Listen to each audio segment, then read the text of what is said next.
इसकी रिकॉर्ड। जी thank you so much formally starting it. Seats की थोड़ी लिमिटेड थी तो really sorry for that. We have the house full in like 7 seconds। दैटिल Naqvi is here और इसका पर्पस और काफी फ्रूटफुल ये सेशन आपके लिए होगा। But first let me tell you few things that you have to keep in mind. With sir your permission please should I start? जी Adnan, please please, thank you so much. Sir sir अच्छा जी, इसके अंदर होगा यूं कि हम लोगों ने जो कि देखें करंट अफेयर और ऐसे ये दो वो मेन सब्जेक्ट्स हैं जिनको लेके majority of the students they are concerned.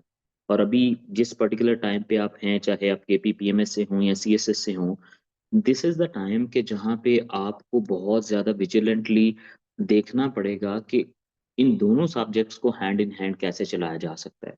और मैं हमेशा से कहता हूँ, हमारी डिस्कशन भी इसी बात पे होती है, यह है कि past papers are the ones जो कि सबसे ज्यादा जरूरी होते हैं। और अगर if you can master like 5 to 10 years paper, so you can master you can actually predict the next paper.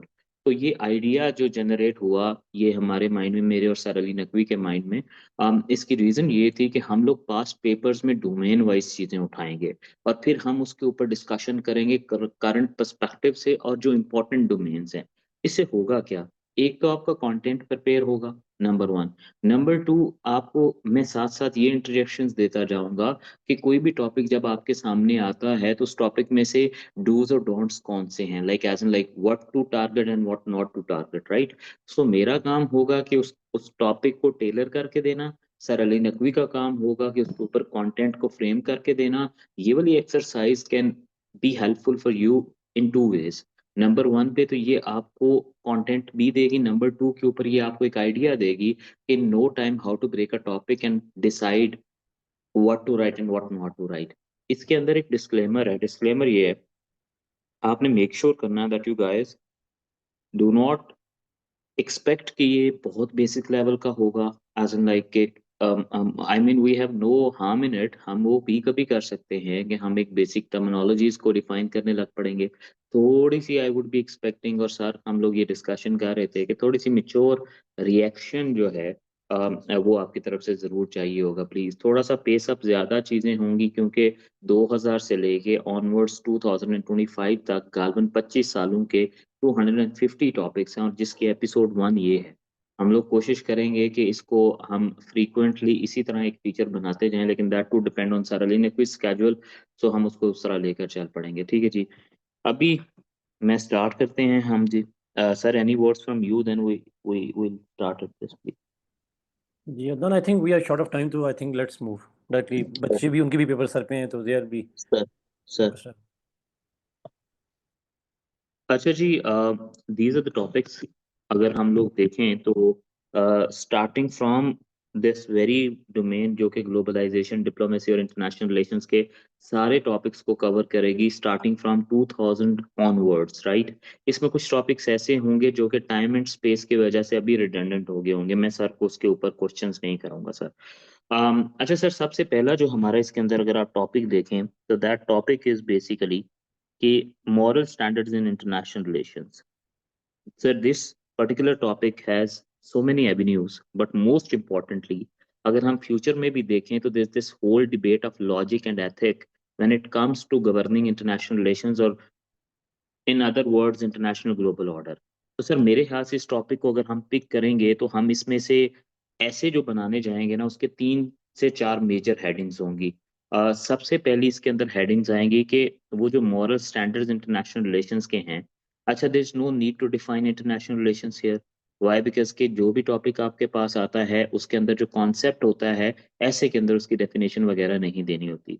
So there is no need to define international relations. Simply पहली मेजर हेडिंग इसकी बनेगी कि moral standards set क्या किए गए हैं, वो हमें सर अली नकवी बताएंगे कि मॉरल स्टैंडर्ड्स हैं क्या। ठीक है, इसको मैं उर्दू में लिख लेता हूँ ताकि आसानी है क्या।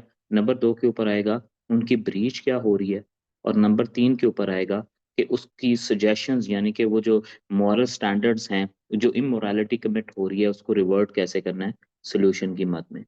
Sir over to you please. जी Adnan, thank you so very much. Adnan, मैं जस्ट एक छोटा सा ऐड ऑन इसमें कर दूं, अगर आप मुझे इजाज़त दीजिएगा। बिकॉज मैं सर डेफिनेटली ऐसे की बिहाफ पे तो बात नहीं करूँगा। अगर आप इसी में देखें 2025 में एक ऐसे आया हुआ है, I would like to read it over here, अगर आप भी शो पे स्क्रीन सर पे कर सकें, इसी सर इसी हेड में डिप्लोमेसी में 25 का, Hamas sir Israel conflict a test case for world conscious, yes and that is a clear repetition of almost the same one. खाली फ़र्क ये है, बिल्कुल आप देखिएगा 2025 में सेकंड लास्ट जो आ रहा है नीचे, सर ये मैंने इसको रेड लाइन कर दिया। एग्जैक्टली। सो बेसिकली ये भी मोर और लेस डोमेन वही है, खाली फ़र्क ये है कि ऊपर वाला जो पहला है वो मतलब इस सेंस में था कि जी the first one was about international relations in general, और this was particularly about Hamas Israel conflict. So sir यानी आप कॉन्सेप्ट वही है मोरालिटी का, और उसके वाले से। अच्छा, अब जो मेन हमारा है मोरालिटी की डिबेट जिसने आपने की है, देखें जब हम इंटरनेशनल रिलेशंस कहते हैं तो बहुत से बच्चे आप में से आइए तैयार भी करे होंगे। इंटरनेशनल रिलेशंस में एज अ डिसिप्लिन तो बात नहीं की गई, एक्चुअल रिलेशन की बात की गई। रिलेशन बिटवीन स्टेट्स में याद रखिएगा मोरालिटी नहीं होती, वो होती है मोरालिटी इज़ एक्चुअली जो जनरल सोसाइटी में होती है, उसे स्टेट्स की लैंग्वेज में लॉ कहते हैं।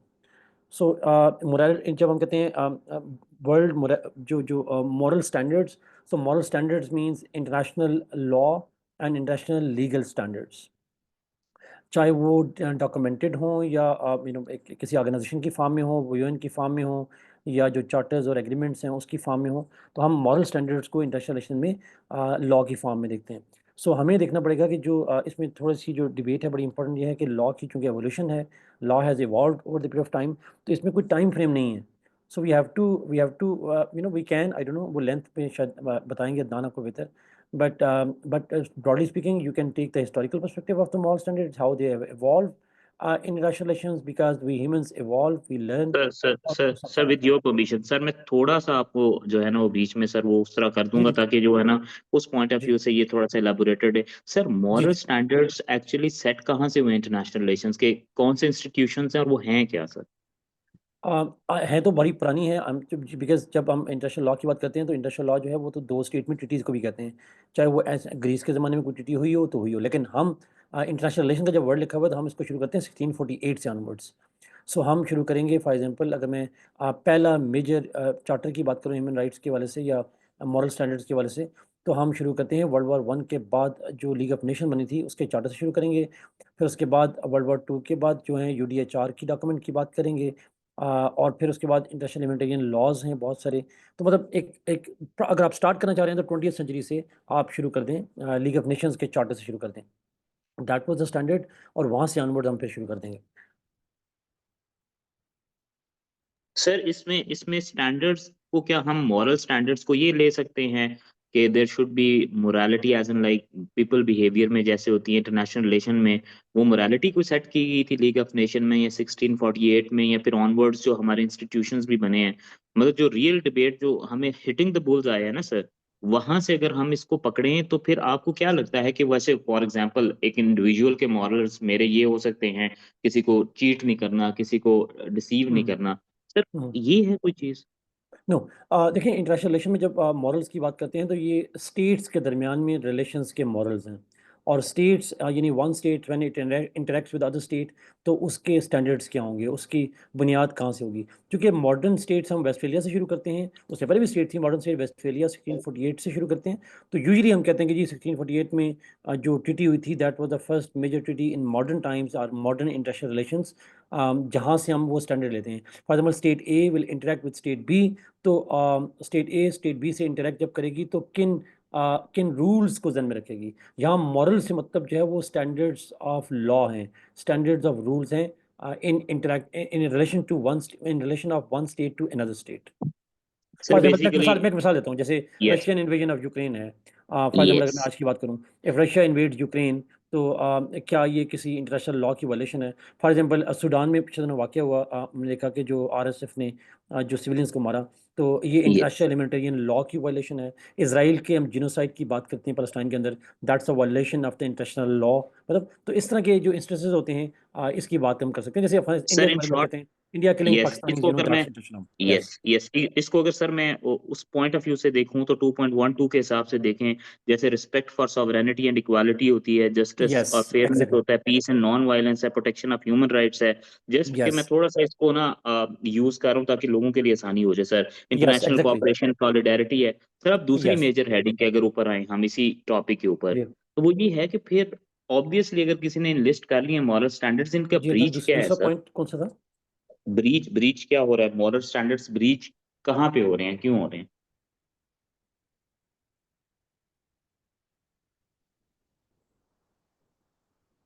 Am I हाँ जी, audible, please? Sir. Yes, yes, Sir, सिद्धांत the, जी। जी, sir, second major point is कि where exactly these moral standards are being breached and what are their impacts? इसके ऑब्वियस सी बात है, हम 2000 में चूँकि पेपर आया था, तो हम 2000 के साथ भी बात कर सकते हैं, आज की बात करते हैं, बेहतर ये है कि हम आज की बात करें बिकॉज़ हम बच्चों ने अब पेपर देना है। तो आई थिंक आज Sir, की जिस हमें मिसाल दी है, Gaza is one of the most classical examples of human rights hmm, breaches. चाहे अफ़गानिस्तान के अंदर ख़वातीन के जो बच्चों की मामलात हैं, उसकी बात की जा सकती है। किस तरीके से वुमेन एजुकेशन को बैन किया गया हुआ है। सूडान की मिसाल आजकल बड़ी हाइलाइटेड है, उसकी मिसाल दे सकते हैं। ब्रीचेज़ की मिसाल दे सकते हैं, इसी तरीके से म्यांमार की मिसाल दे सकते हैं। आई थिंक सिवाय हमारे जहाँ पाकिस्तान के नेशनल इंटरेस्ट कंप्रोमाइज़ होते हैं, जैसे वहाँ बात ना करें, बाकी आप इंडिया के अंदर कश्मीरियों की बात कर सकते हैं। There are so many other examples जो दुनिया में दिया सकते हैं। यूक्रेन वॉर के अंदर जो बच्चों की कुछ लोग जानते होंगे शायद, kids being sir, segregated from their parents which is against the laws of war as well. तो यस, sir, ये sir. सारी एग्जांपल जो हम दे सकते हैं इस वाले से। अच्छा अच्छा, कुछ टॉपिक्स में ना इनिशियली स्टूडेंट से मेरी रिक्वेस्ट है कि थोड़ी पेस अप होते टाइम लगेगा, लेकिन आप ये देखिएगा जैसे सर ने राइट फ्रॉम द बिगिनिंग एक बहुत इंपॉर्टेंट बात की है, वो ये की है कि देखें ये वाला टॉपिक एग्जैक्टली 2025 में भी रिपीट हो गया, तो ये पास्ट पेपर्स के थ्रू डायमेंशन और कंटेंट जिस तरह लेयर्ड कर रहे हैं सरली, ये इवेंचुअली ये आर्ग्यूमेंट से क्यूमुलेट होके ये कहीं ना कहीं आपको हेल्प आउट करेंगे। और कोशिश करें कि कमेंट सेक्शन के अंदर कुछ ना लिखिएगा प्लीज, वो थोड़ा सा डिस्टर्ब करता है, अगर कोई बहुत रेलिवेंट बात हो तो लिख लें। और सर एंड पे ऑब्वियस सी बात है, जब ये ब्रेक कर लेंगे मॉरल्स क्या है, ब्रीच कहाँ पे हो रहे हैं, सोल्यूशन तो वही आगे की सोल्यूशन क्या हो सकती है सर? कोई पढ़ी लिखी बात क्या हो सकती है कि कैसे हम ये नाइंसाफी, ये अनफेयरनेस जो है इनको रोकें सर? देखिए वो कहते हैं ना कि जिसने कहते हैं कि the best solution to bad democracy is more democracy.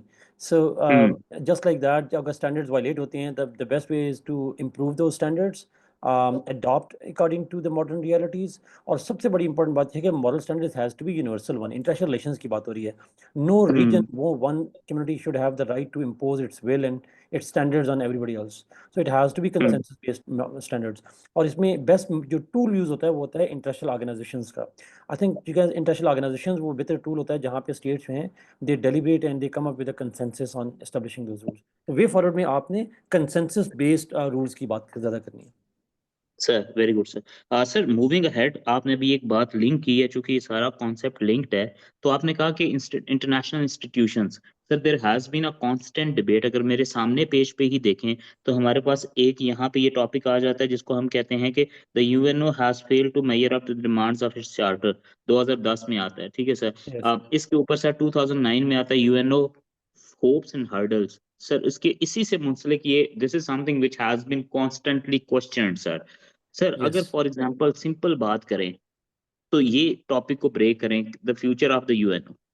पहली बात है, तीन पर्सपेक्टिव में सर हमेशा पास्ट पेपर्स को एनालाइज करें तो सवाल आता है, वो यही आता है कि इसको ये वाई फेल्ड। हुँ। मैं सर तीनों लिख देता हूँ, फिर तीनों पे आप सर कोई एक ब्रीफ दे दीजिएगा, वाई फेल्ड। और ये सर इनको थोड़ा सा अगर कोई लिंक भी उस तरह का कोई इनको वो भी मिल जाए, या कोई पढ़ने के लिए, वैसे तो बहुत it's too like heavy to ठीक है। To tell them why failed sir. फिर हर्डल्स क्या हैं, वो समहाउ से लिंक हो जाएगा। और फिर एग्जैक्टली सर एक चीज बड़ी जरूरी है जो बच्चे अक्सर मिस कर जाते हैं, am I charter the only है वन क्या यूएन का? जो यस, जो सुन यू आर नहीं पा रहा ऑडिबल इमरान की बात? सर। ओके, आप अब मुझे अब आ सुन पा रहे हैं? अब आ रही है, अब आ रही है।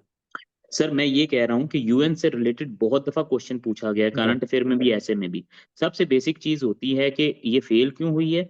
नंबर 2 के ऊपर सवाल आता है कि हर्डल्स क्या है, और नंबर 3 के ऊपर इसका फ्यूचर क्या है सर। सर बात ये है कि सारे लोग एक चीज को हमेशा से पकड़ते नहीं है, अगर वो उसको आप समझा दें प्लीज सर, रिक्वेस्ट है। चार्टर क्या है इसका सर, बेसिस क्या थी जिसके ऊपर ये फेल होगी, और फेल करवाई किन्होंने, और फ्यूचर क्या है सर? जी। जिदन थैंक यू। मेरा इसमें होता है कि देखिए 2 चीज़ें बड़ी इंपॉर्टेंट है। मैं कहता हूँ जब भी किसी चीज़, किसी भी ऑर्गेनाइज़ेशन या किसी भी मामले में फेल्योर और सक्सेस पे आए ना, जैसे हम कहते हैं US failed in Afghanistan, all that. तो मुझे लगता है कि फेल्योर और सक्सेस का स्टैंडर्ड क्या होता है? स्टैंडर्ड आपने बताना है पहले। स्टैंडर्ड आइडेंटिफ़ाई करें और फिर फेल्योर को उस स्टैंडर्ड की बुनियाद पे जज करें। सो अदनान आपने बड़ा अच्छा पॉइंट उठाया कि चार्टर क्या है, फिर फेल्योर की बात। Because the failure will be based on its charter. इसमें लिखा भी हुआ है, measure up to the demands of the charter. अगर चार्ट अच्छा, मेरी एक्सपेक्टेशन उससे क्या होगी, इस बुनियाद पे मैं उसे सक्सेस और फेल नहीं कह सकता। उसका चार्टर क्या डिमांड करता है, उसके हिसाब से मैं सक्सेस और फेलियर की बात करूँगा। So what the charter says, that's why it's important to understand the charter, the standard. इसी के साथ अगर आपने वॉर के देखना हो, Israel has failed in the war और सक्सेसफुल इन द वॉर, और अमेरिकन हैव फेल्ड, तो आप देखना है कि उसके ऑब्जेक्टिव्स क्या हैं, what are the objectives and goals. और वो जो ऑब्जेक्टिव्स और गोल डिफाइन करते हैं, उसकी स्टैंडर्ड पे हम सक्सेस और फेलियर को डिटरमिन करते हैं। इस केस में चूंकि यूएन चार्टर की बात की गई है, और यूएन चार्टर के अंदर अगर आप देखें तो डिफरेंट चैप्टर्स हैं, 111 के करीब उसके आर्टिकल्स हैं। और उसमें ये है कि एक चीज़ तो टेक्निकली यहाँ पे गलत है, इसका नाम यूएनओ नहीं है, यूएनएच है। आई डोंट नो, शायद मे बी इंग्लिश वाले बना देते हैं तो शायद वो टेक्निकल पॉइंट होता है। It's United Nations, not UNO any more. तो सर यूनाइटेड नेशंस जो है उसका चार्टर के जो डिफरेंट चैप्टर्स भी हैं, और उसके अगर आप देखें तो it is called the general organisation.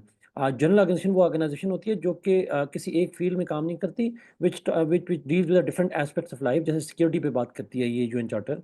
It talks about security affairs के ऊपर फोकस ऑब्वियसली ज़्यादा होता है हमारे यहाँ, लेकिन it also talks about social, economic, political issues, consensus building, trade, मतलब इट एक sovereignty. It talks about almost every aspect of international, it's a complete एक कोड है। It's a world's constitution. और मैं अगर पॉल कैनेडी की book का reference दूं तो उसने यूएन को कहा था it's the parliament of man. If UN is the parliament of man, then its charter is the constitution of the man, in that way. So ये जो चार्टर है इसका, ये फंडामेंटली कंप्रिहेंसिव होता है। फिर व्हाई इट फेल्ड, अच्छा, अब इसके फेलियर को जब आप करते हैं तो आप इसको कैटेगराइज करते हैं। सिक्योरिटी फेलियर पे हमारा फोकस ज़्यादा होता है जी, Iraq war, Afghan war, this war and that war, which make sense. But we also have to see the other aspects of it, और वो हैं उसका सोशो इकोनॉमिक। इसने कहा था कि इसके 4 मेन ऑब्जेक्टिव में से एक था कि हम कंसेंसस डेवलप करेंगे ताकि स्टेट्स जो हैं आपस में हार्मोनाइजेशन से रह सकें। बट हमें हार्मोनाइजेशन नज़र नहीं आती। तो फेलियर इसका ट्रेड के हवाले से, इकोनॉमिक हवाले से ब्रॉडली, और फिर सोशल हवाले से, इस मतलब जिसमें हम रेफ्यूजी क्राइसिस की बात करते हैं, कोविड वैक्सीनेशन की बात करते हैं, मतलब इस तरह के मामलात के ऊपर भी, और सर बिसाइड सर सिक्योरिटी भी। सिर्फ सिक्योरिटी भी करेंगे तो I think sir that would be a again narrow वो explanation of it. Sir sir उसमें एक तो ये है कि एक बड़ा इंपॉर्टेंट यहाँ पे क्वेश्चन पूछा गया है कि कहते हैं कि सर जो हमारे जो स्टैंडर्ड्स, मॉरल स्टैंडर्ड्स हैं हम्म। इंटरनेशनल रिलेशंस के, वो इन्फ्लुएंस्ड वर्ल्ड ऑर्डर से क्यों होते हैं? देखें जी, सिंपल सी बात ये है, you have to look the bigger structure. आप देखें कि सेंटर को कौन ऑक्यूपाई कर रहा है। Centre has the organization such as, आप देखें ना, their influence of international institutions is basically being driven by few people, right? अब वो जो फ्यू हैं उन्हीं के पास कोर्ट ऑफ जस्टिस है, वो जो फ्यू हैं उन्हीं के पास इंटरनेशनल क्रिमिनल कोर्ट है, वो जो फ्यू हैं उन्हीं के पास यूएन है। तो चौधरी जो सबसे बड़ा होता है ना, वही इन्फ्लुएंस करता है कि पिंड दे जेड़ा ना मामलात किवें सेटल होंगे। सो द रीजन इज के इंटरनेशनल रिलेशन जो है उसके moral standards are basically the standards of the chaudhary. और चौधरी कौन है? The ones who are basically, वो इंस्टीट्यूशंस भी हो सकते हैं, वो कंट्रीज भी हो सकती हैं, वो इकोनॉमिक जायंट्स भी हो सकते हैं, उस तरह रन होता है। सर एक बहुत बड़ा सवाल आ जाता है यूनाइटेड नेशन के ऊपर। जो अक्सर बच्चे, पहली तो बात है, बच्चों से मेरी रिक्वेस्ट है, जब भी यूएनओ का टॉपिक, यूएन का आएगा सॉरी, आपने एक चीज जहन में रखनी है, हमेशा से टॉपिक के एसेंस को एनालाइज किया करें। अगर वो ये कह रहा है कि फ्यूचर ऑफ कश्मीर कॉज, तो there is no need to tell the historical basically yes. Evolution of Kashmir. यहाँ पर करंट अफेयर्स के अंदर थोड़ी सी डिस्टर्बेंस आप कर सकते हो, वैसे वहां पे भी I do not agree, if you really want to score big, you have to be very calculated in your approach. अब यहाँ पे अगर वो यूएनओ के बारे में पूछता है, hopes and hurdles, there is no need to basically drag the whole journey starting from 1945 onwards, right? तो यहाँ पर अगर वो सॉल्यूशंस की भी बात करता है ना, तो राइट अवे सॉल्यूशन में ये ना कह दिया करें, वो आपसे यूएन की होप्स एंड हर्डल्स की बात कर रहा है, और आप जो है उससे बात ये करने लग पड़ते हैं जी एक और ऑर्गेनाइजेशन बना दी जाए। कभी भी, जिस तरह हमारे यहाँ यस। आपको पता है कि हर regional organization is on rise, ठीक है, बेसिकली वो जो debate globalization versus national economies या ग्लोबलाइजेशन की, सर अली ने बड़ा एजुकेट किया मुझे उस दिन, वो रिवर्ट हो रही है। अब इंस्टीट्यूशंस भी स्ट्रांगली इमर्ज हो रहे हैं। तो कोई भी टॉपिक जब यूएन को पर्टिकुलरली डील करेगा, तो there is no need to give solutions to create another organization, just be in that very state of thing जहां पे उसको आपने फ्रेम करना है। जी आप ऐसे के अंदर इनफॉर्मल लैंग्वेजेस यूज नहीं कर सकते, ये चौधरी मैंने वैसे कह दिया, ठीक है। सर इससे अगला एक सवाल है सर, बड़ा यस, इम्पोर्टेंट सर। सर जी, कहते ये हैं कि जो जो द होल डिबेट जिसको हम कहते हैं कि वो एक ग्लोबल पर्सपेक्टिव के अंदर ग्लोबलाइजेशन की चल रही है सर, ठीक है सर। यस, सर इसमें डिफरेंट टाइम पे डिफरेंट टॉपिक्स आए सर। जैसे यस। अगर आप देखें तो 2007 में आया ग्लोबलाइजेशन और इलेक्ट्रॉनिक मीडिया। सर क्या हम इसको सर इस तरह कनेक्ट कर सकते हैं कि जैसे पाकिस्तान के अंदर भी सर हमने देखा मेजर इलेक्ट्रॉनिक मीडिया शिफ्ट आई 2007 के अंदर। तो मैं हमेशा से सर कहता हूँ कि जिस साल का करंट अफेयर का और ऐसी का पेपर बनता है it is primarily driven by that years strategies. जैसे हुँ, 2004 को हम देखें तो एंड ऑफ चीप ऑयल है, क्योंकि ये 2003 की जो वॉर है सर मेजरली इराक की, दैट एंडेड द वेरी वो जो हेgemony है ना जिसकी वजह से एक मोनोपोली बनी हुई थी लेकिन कम प्राइसेस थी। अब सर क्वेश्चन हुँ, ये है, ग्लोबलाइजेशन ने अपने आप को बहुत इवॉल्व कर लिया। एक टाइम पे हुँ, डिस्कशन थी लर्निंग टू लिव टुगेदर, फिर सर डिस्कशन आई प्रोज एंड कॉन्स की, फिर सर यस, डिस्कशन आई कि अब जो है it is basically globalization is putting an end to austerity. Sir फिर डिमांड आई कि globalization and national economies. Sir मैं यूपीएससी का टॉपिक देख रहा था, वो कह रहे थे कि we should put an end to globalization and protect nationalism या नेशनल इकोनॉमीज। सर ये क्या है और इसका आगे फ्यूचर क्या है? अम, देखिए ग्लोबलाइज़ेशन की जो डिबेट है to be very honest most of बच्चे आजकल जानते होंगे we are living in the Trump age और ट्रम्प की एज में ग्लोबलाइज़ेशन जो है उसका फिनोमेना उसका फ्यूचर उतना ही है जितना पाकिस्तान में डेमोक्रेसी का है। So I think broadly speaking globalization is moving towards two different fields. One, it is moving toward the regionalism, जिसको हम globalization कहते हैं. That globalization is turning into regionalization, जिसको globalization का word use करते हैं. और दूसरी एक सेंस में बात करते हैं that is the जो आप सब जानते होंगे deglobalization की डिबेट होती है. ग्लोबलाइजेशन जो है वो इट इज़ रिवर्सिंग इटसेल्फ. मैं पिछले दिनों मार्क कार्नी की स्टेटमेंट देख रहा था जो कैनेडियन प्राइम मिनिस्टर हैं. उन्होंने आसियान में जाके स्पीच की. उन्होंने कहा the era of free trade is over. So इसका मतलब free trade was the main factor जिसने ग्लोबलाइजेशन को मूव किया. और हम जानते हैं कि वुडरो विल्सन ने जब कहा था वर्ल्ड वॉर 1 के बाद फ्री ट्रेड का, तो उसके बाद से ग्लोबलाइजेशन की एक ट्रेंड चला था. So if free trade is era of free trade is over, तो it means the era of globalization the as we know it, it is over. But obviously बात है कंप्लीट तो खत्म नहीं होता. बट आई थिंक जो main debate है globalization की वो यही है that considering the multipolarity in the international politics, considering the economic nationalism and the populism, globalization जो है उसकी जो peak है it has passed. I think it is now moving towards yeah, either globalization or the end of globalization in some parts of the world. तो ये I think दो aspect हैं जो बड़े important हैं. Yes sir, because the last जिसको हमने कहा था ना जिसमें मेजर ड्रिवन जो फोर्थ फेज़ हमारा 2000 ऑनवर्ड स्टार्ट हुआ था, सर Yes. उसको अब बेसिकली टैकल कर लिया हुआ है और अब मेरे ख्याल से सर हमेशा से वो कहते हैं ना पहले अपने घर को ठीक करने की ज़रूरत पड़ेगी, फिर हमें हमसायों की ज़रूरत पड़ेगी। That Let's is make now America great has again. Sir एक बहुत बड़ा इंपॉर्टेंट चीज़ है ग्लोबल पर्सपेक्टिव में जब हम इंटरनेशनल रिलेशंस को एनालाइज करते हैं। अगर सर हम यहाँ पे सॉरी मैं टॉपिक्स को हैphazardly डील कर रहा हूँ, माज़रत इसके लिए बच्चों से भी सर। सर यहाँ पे एक बात आ रही है, अगर आपने टॉपिक देखें सर, 2006 में आया सर कि nuclear weapons are not only great peril but a great hope. Yes. Sir मैं एक बड़ा सिंपल सा आर्गुमेंट अगर रन करूँ सर, ये उस टाइम Yes. पे तो बहुत बहुत ज़्यादा हाइलाइटेड था। सर फ़ायदा इस न्यूक्लियर वेपन का मेरे ख़्याल से सबसे बड़ा ये है, जहाँ पे इसका वो कह रहा है ना कि एक बहुत बड़ा थ्रेट है। होप सर ये है, Hmm. मैं समझ रहा हूँ कि न्यूक्लियर वेपन ही है जो जंग नहीं होने दे रहा सर।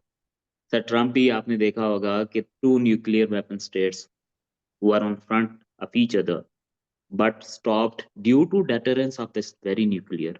सर 1945 में फर्स्ट स्टेट ने न्यूक्लियर जो जिसको जी, हम कहते हैं वो टाइटल अचीव किया था, उसके बाद से कोई न्यूक्लियर वॉर नहीं हुई। मेरी नॉलेज में नहीं है सर, एनलाइटन कीजिएगा।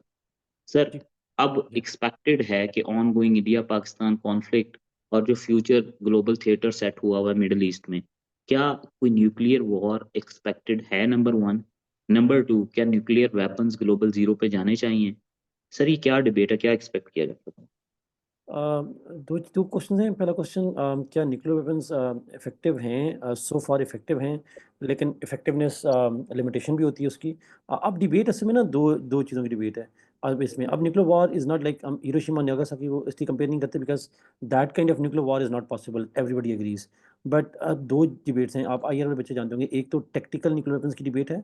Russia is supposed to it it is generally believed that Russia if pushed significantly, it might trigger a kind of limited nuclear war. जो पाकिस्तान की पॉलिसी भी है और पाकिस्तान के अंदर भी साउथ एशिया गेम्स में भी एक टैक्टिकल न्यूक्लियर वेपन्स की यूजेज की पॉसिबिलिटी बढ़ जाएगी, जिसको हम कहते हैं battle field nuclear weapons. That's a danger phenomena and that's highly likely. दूसरी जो डिबेट है वो ये है कि आपने पिछले किसी दिनों कुछ लोग जानते होंगे न्यूक्लियर पावर्ड मिसाइल टेस्ट किया है रशिया ने। एंड न्यूक्लियर पावर्ड मिसाइल का जो मामला है that's very dangerous and very interesting as well. Nuclear powered का मतलब है that would travel for literally thousands and thousands of kilometers and staying in the air for weeks and weeks before it can hit anyone anywhere. So I think the problem is not just the nuclear weapons but the nuclear technology broadly speaking. और वो I think dangerous रहेगा और वो threat of nuclear war रहेगा। ये ख़त्म नहीं कर सकते। और एक और चीज़ भी आती है, वो होती है रोग states. What if states become rogue and they are taken by the leaders like Trump? We remember that when Trump was the president in the first term, तो अमेरिकन जनरल को जब कांग्रेस में सवाल पूछा गया, if Trump orders the use of nukes against Iran, will you obey it? It means that the very much the very idea that a leader can order a nuclear strike is very much real and can be anticipated by their own countrymen. तो I think मुझे लगता है कि nuclear war की possibility rational actors की हद तक तो शायद हिस्टोरिकली तो शायद बात दुरुस्त हो, लेकिन the kind of world that we are part of, जिस तरह की लीडर्स हम देख रहे हैं आजकल, जिस तरह की पॉलिटिक्स हम ग्लोबल देख रहे हैं, आई don't think that nuclear weapons are unusable. They are Sir, more than ever we are closer to the use of nuclear weapons. sir, can we expect tactical, low yield, short range engagement between Pakistan and India? Because this is very likely to become in either current affair or in essay. Yes. To be very honest, I think we came मैं इसको इस तरह से देखता हूँ अदनान कि Pakistan India में 3 सो फार limited Wars हो चुकी हैं। अगर मैं न्यूक्लियर से शुरू करूँ तो 4 हो चुकी हैं। Kargil war, but it was a border war. लेकिन जो 2016 में India claim to have conducted surgical strike, we said they never did that. तो उसमें कोई मेजर क्लैश हुआ नहीं। 2019 में एक स्टेप आगे गए Indians, there sent their plane targeting inside Pakistan, और हमने उनके रिटेलिएशन में डॉग फाइट हुई और हमने उनके प्लेन को मतलब वी शॉट देम डाउन। फिर 2019 में उससे आगे गए, they attack 9 places including main stream Pakistan, Punjab में आपके हिट किया उन्होंने, एंड वी रिटेलिएटेड और हमने जो उनके प्लेन 7 मार गिराए। तो अगर आप ट्रेजेक्टरी देखो तो नेक्स्ट वाली ऑफ जो कॉन्फ्लिक्ट जो कि everybody says is sooner than later, पिछले दिनों फॉरेन अफेयर्स में आर्टिकल भी आया था, येस इट विल हैपन। जितना कॉन्फ्लिक्ट का वॉर का लेवल ऑफ एस्केलेशन बढ़ेगा Adnan, that will bring the war closer to Pakistan nuclear threshold, and therefore अगली वॉर में न्यूक्लियर की पॉसिबिलिटी पिछले के मुकाबले में ज़्यादा हो रही होती है। तो yes, technical Sir, weapons are very real. Sir, let me rephrase it. थोड़ा सा मैं आपको रेलिवेंट करता जाऊं। आप लोग बार बार एक सवाल पूछ रहे हैं कि देखें अभी आपका ना there is this whole debate के हम हमेशा से कहते थे कि मल्टीपल आउटलाइंस को पढ़ लो, every outline would give you an argument in mind, right? और इवेंचुअली आपकी पूरी सीएसएस की जर्नी के अंदर 20 से 25 आर्ग्यूमेंट्स होते हैं जो टोटल जहन में बैठते हैं, और वही आप गोल मोल के ऊपर नीचे करके उनको यूज कर रहे होते हैं इम्प्रोवाइज करके। यहाँ पे जो मैं और सर अली ने कोई एफर्ट कर रहे हैं उसकी 2 मेजर स्ट्रीम्स हैं। नंबर वन, तो हम जिस तरह ग्लोबलाइजेशन का मैंने आपको पर्सपेक्टिव बताया कि उसके एवोल्यूशनरी फेज कैसे हैं, यूएन है उसका क्या किस तरह पूछा जा सकता है और आपने क्या करना है, या अभी जिस तरह देखें इनमें से बहुत सारी डोमेन्स ऐसी हैं जो कि इरेलीवेंट हो चुकी हैं क्योंकि हम 2000 से ऑनवर्ड यस, स्टार्ट कर रहे हैं। तो ट्रू, आपने ये चीज जहन में रखनी है, जो बहुत रेलिवेंट होगी उस पर उतना ज्यादा फोकस किया जाएगा, लेकिन कुछ भी रेलिवेंट नहीं है। अगर ईयर 2000 का वो पेपर मॉरल स्टैंडर्ड्स वाला थोड़ा सा ट्विस्ट करके 2025 में पूछ सकता है, मैं भी आपको जेंडर इक्वालिटी पे ले जाता हूँ। 3 साल इस तरह हुआ कि exactly same topic without a single word change वो आया। तो ये बड़े जरूरी हैं ये पास्ट पेपर्स। ये एक टॉपिक एक पूरा थॉट दे रहा है आपको, वो जरूर देखिएगा, और जो इंपॉर्टेंट टॉपिक्स हैं वो भी जरूर बता देंगे। मैं चाह रहा था कि आप इतनी ज्यादा इसकी ब्रेनस्टॉर्मिंग करो कि आप खुद डिड्यूस कर लो। True, true. अ, पतली गली जो निकलना चाहते हैं। अच्छा सर, अ, सर इसके बाद ये 2007 में जो टॉपिक है हमारा ये टेररिज्म सर, मेरे ख्याल से सर टेररिज्म 2.0, जिसको अगर हम देखें तो सर यहाँ पे चलें सर वो उसको हम पाकिस्तान के डोमेस्टिक इश्यूज में कवर करेंगे। Yes, yes. Sir most importantly एक और बड़ा इम्पोर्टेंट है जिसको कहते हैं कि पीस हैज बिकम इनएविटेबल। यहाँ वो कह रहा है can we prevent the third world war, ठीक है। यहाँ वो कहता है कि new cold war is being fought in middle east. या फिर वो ये कहता है cold war has changed it's way, but it is still there. Sir, my Yes. basic question is the ongoing situation in Middle East and in Africa and everywhere. Can we simultaneously, two question, prevent third world war, और is there any chance कि हम लोग जो है वो क्या कहते हैं पीस एस्टैब्लिश कर पाएं globally? Is it utopia? CSS में एग्जैक्ट फ्रेज हुआ था। पीस के बारे में हम कहते हैं it's a time between two wars. So peace is क्या हुआ था? Peace peace peace is a utopia that never exist, obvious सी बात है। अच्छा, अरे लेकिन मैं एक मिनट, आप स्टार्ट करें सर, उससे पहले मैं थोड़ा सा इनको फ्रेज करता चलो जरूर, मैं डी ट्रैक प्लीज हो जाता हूँ, पॉलिटिकल शो प्लीज बना देता हूँ। Can we prevent prevent third world war? जब इस तरह का सवाल आता है ना, ऐसे आता है, तो आपने हमेशा से ये चीज देखनी होती है कि कोई भी ऐसे आपके सामने आता है ना, तो आपने उसमें हैव और हैव नॉट्स को फिगर आउट करना होता है। यहाँ पे either you can go in favour of the statement और you can go against the statement. आप ये नहीं कह सकते कि पार्शली वी कैन प्रिवेंट और partially we can not prevent, right? There is no counter perspective in a clear statement, right? हमेशा जहन में ये बात रखें कि यहाँ पे जब आप मेजर हेड्स बनाने जाएंगे तो इट्स वेरी सिंपल। सिंपली जाएं, उनको बताएं कि कैन यू प्रिवेंट। फिर हाँ, if you are favouring this, तो आप पहली मेजर हेडिंग बनाएंगे that the third world war can be prevented, right? फिर नंबर टू के ऊपर आएंगे और आप इन लिस्ट करेंगे what could be the challenges posed to bring the third world war. और थर्ड पे आएंगे जहां पे आप सोल्यूशन देंगे that how to eliminate those जो है ना वो चैलेंजेस, ठीक है? हाँ, अगर आप चाहेंगे तो आप एक डेडलिएस्ट साइड दिखाने के लिए एक एडिशनल चीज सेकेंडरी हेड के तौर पे ऐड कर सकते हैं कि अगर थर्ड वर्ल्ड वॉर होती है उसकी रेमिफिकेशन क्या है, जो इन इटसेल्फ जो है वो एक बड़ी डेडली पिक्चर बनेगी कि तो लोग ही इस तरफ नहीं जाएंगे, एक इन्फॉर्म्ड चॉइस हो जाएगी। जी sir. Yes. So regarding Third World War, I think we are in the Third World War, but the Third World War will not be a war of weapons. It's a war of tariffs. I think we are into the Third War. Depend करता है war के perceptions क्या हैं. तो I think अगर आप military sense में बात करेंगे तो येस, द आइंस्टाइन की स्टेटमेंट ना, आई don't know about the third world war but the fourth world war will be fought with stones and sticks. सो हम्म।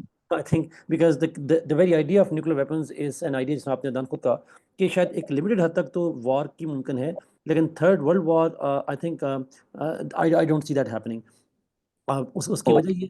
उसकी वजह ये वेपन्स की वजह से, उसकी वजह ये है कि जो वॉर है उसके लिए वर्ल्ड वॉर होने के लिए अलाइंसेस चाहिए। मेरा नहीं ख्याल कि यूएस के काउंटर में कोई ऐसा अलाइंस मौजूद है जो यूएस के ग्रुप के साथ मिलिट्री वॉर में जाना चाहेगा। Even if Russia has an armed conflict with the United States which is less likely to happen. मेरा नहीं ख्याल कि Russia will be accompanied by any other major power और major powers except North Korea and Belarus and other places. तो world war की possibility तो नहीं है, हाँ वर्ल्ड पावर्स में वॉर की पॉसिबिलिटी जरूर हो सकती है, and we need to make a difference between the two. अच्छा, ऑल राइट सर। यस, तो न्यूक्लियर वेपन्स आसान में is the biggest obstacle to having a world war 3। Sir ये एक सवाल है इसी तरह जहां से आपने पॉलिसीज की बात की, ये 2012 के अंदर आया है, global trade and trade policies of China. Sir, I would be very brief कि इसकी आउटलाइन बनेगी कैसे, ताकि लोगों को ये बार बार आउटलाइन मिनी क्यों बना रहा हूँ, ताकि आपको समझ आए हिट एंड ट्रायल क्या होता है, पकड़ना है कहाँ से ट्रैक करना है। देखें, ये 2012 में नहीं आया, आई थिंक ये टाइपो मिस्टेक हुई है मेरी रिसर्च टीम से। ये आया था 2022 या 21 में, ऐसे आया था, और आई डोंट नो कि रिपीट रिपीट हो भी नहीं सकता। 2012 में ऐसा चाइना इस लेवल पे नहीं था कि ट्रेड पॉलिसीज को ग्लोबली इम्पैक्ट कर रहा हो। अच्छा जी, दो चीजें हैं इसके अंदर, जब भी आप टॉपिक देखते हैं ना जिनमें एंड आ जाता है, जब भी एंड वाली चीज आ जाएगी ना, जैसे ग्लोबलाइजेशन एंड नेशनल इकोनॉमीज है, जैसे global trade and trade policies of China है, जैसे आपके पास human development and economic sustainability है, जैसे आपके पास जो है ना ग्लोबलाइजेशन एंड इंटरनेशनल रिलेशंस है, ग्लोबलाइजेशन एंड नेशनल इकोनॉमीज है, एंड जब भी आएगा ना तो आपने टॉपिक स्टेटमेंट के अंदर को रिलेशन फाइंड करना होता है, and then you have to draw अपनी मर्जी से एक सिस्टमैटिक, जिसको कहते हैं ना, आपने एक फिगर ड्रॉ कर लेनी होती है, इसमें बड़ा कौन सा छोटा कौन सा। For example if we see here, तो आपको बड़ा big concept is basically this this one की ग्लोबल ट्रेड, ठीक है? और दूसरा स्मॉल कॉन्सेप्ट क्या, ट्रेड पॉलिसीज ऑफ चाइना। हमेशा एक चीज ध्यान में रखें कि जब भी आपको एक टॉपिक दिया जाता है, सर अली ने शुरू में कहा कि हमने उसके टाइम एंड प्लेस देखना होता है, को टॉपिक दिया कब जा रहा है। आपको पता है कि ग्लोबली आज अगर आप देखें तो जितनी भी ट्रेड पॉलिसीज, जैसे फॉर एग्जांपल मैं अगर if I have to name it, दो ग्लोबल ट्रेड पॉलिसीज हैं। एक तो ये है कि ओपन मार्केट होती है, दूसरा ये है कि अगेंस्ट प्रोटेक्शनिज्म ट्रेड प्रिंसिपल्स हैं। China is basically going against all of them. उसकी प्रोटेक्शनिस्ट पॉलिसीज हैं। वो जो है वो बहुत ज्यादा जिसको कहते हैं कि करेंसी डिवैल्यूएशन पे बिलीव करता है। वो सेग्रीगेटेड ट्रेड करता है। वो जो है वो इसी तरह मिला के और भी सारी ऐसी पॉलिसीज लेकर आता है जो डायरेक्ट कन्फ्रंट करती है ग्लोबल ट्रेड के साथ। तो अब इस पे अगर आप आउटलाइन बनाएंगे, आप सबसे पहले लिस्ट करेंगे ग्लोबल ट्रेड के प्रिंसिपल्स हैं क्या।